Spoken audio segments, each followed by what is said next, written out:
अरविंद केजरीवाल के मामले में राउज एवेन्यू कोर्ट में जिस समय बहस चल रही थी उस समय एक बहुत दिलचस्प मोड़ आया। मोड़ यह आया कि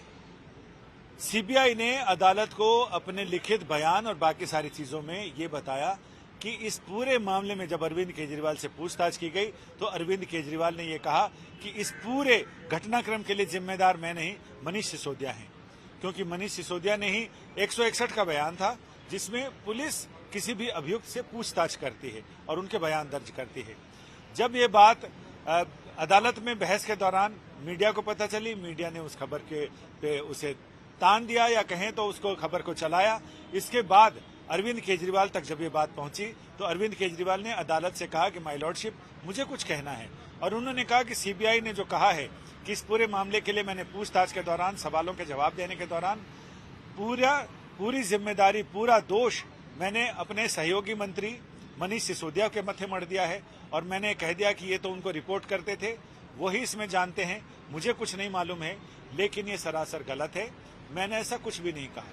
इस पर अदालत ने सीबीआई से कहा कि वो अरविंद केजरीवाल का बयान जो उन्होंने दर्ज किया है वो हिस्सा पढ़कर सुनाए और उसके बाद उसमें जो चीजें थी उससे अदालत ने कहा कि ये जो बयान है इससे आप अर्थ अपनी तरफ से निकाल सकते हैं, लेकिन ये अर्थ ऐसा नहीं निकलता है सामान्य रूप से कि ये मनीष सिसोदिया ही इसमें सारे दोषी हैं और उनके मत्थे ही दोष मढ़ दिया गया है। उन्होंने ये कहा है कि मुझे इस बारे में नहीं मालूम है और अरविंद केजरीवाल ने फिर अदालत में कहा कि मैंने तो ये कहा था कि इस मामले में मैं भी निर्दोष हूं, मनीष सिसोदिया भी निर्दोष है और आम आदमी पार्टी भी निर्दोष है, यानी कहीं से किसी के ऊपर भी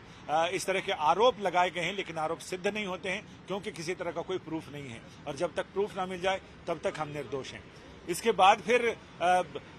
आम आदमी पार्टी के नेताओं ने भी जगह जगह एक्स पर और बाकी अन्य सोशल मीडिया प्लेटफॉर्म पर और मीडिया के सामने आकर ये सफाई दी और उन्होंने कहा कि जो खबर चली है वो सीबीआई के गलत बयानी है जिसकी वजह से सारा कंफ्यूजन हुआ है। लेकिन अदालत ने जब इसे साबित कर अदालत ने जब इस मामले में अदालत में टिप्पणी कर दी उसके बाद इस पूरे तूफान पर जैसे उफनते हुए दूध पर किसी ने पानी के छींटे मार दिए हों वैसा ही हो गया था। ये अलग बात है कि अब सीबीआई के लिए ज्यादा जिम्मेदारी और चुनौतियां बढ़ जाएंगी क्योंकि बकौल अरविंद केजरीवाल के अगर उन्होंने इसमें कुछ नहीं किया है, आम आदमी पार्टी निर्दोष है, अरविंद केजरीवाल निर्दोष हैं और मनीष सिसोदिया निर्दोष हैं, तो फिर सीबीआई को ये पता लगाने की खास जरूरत है आखिर फिर इसमें दोषी कौन है और किसके मत्थे ये सारा दोष मढ़ा जाए या सबूत किसके खिलाफ जुटाए जाए।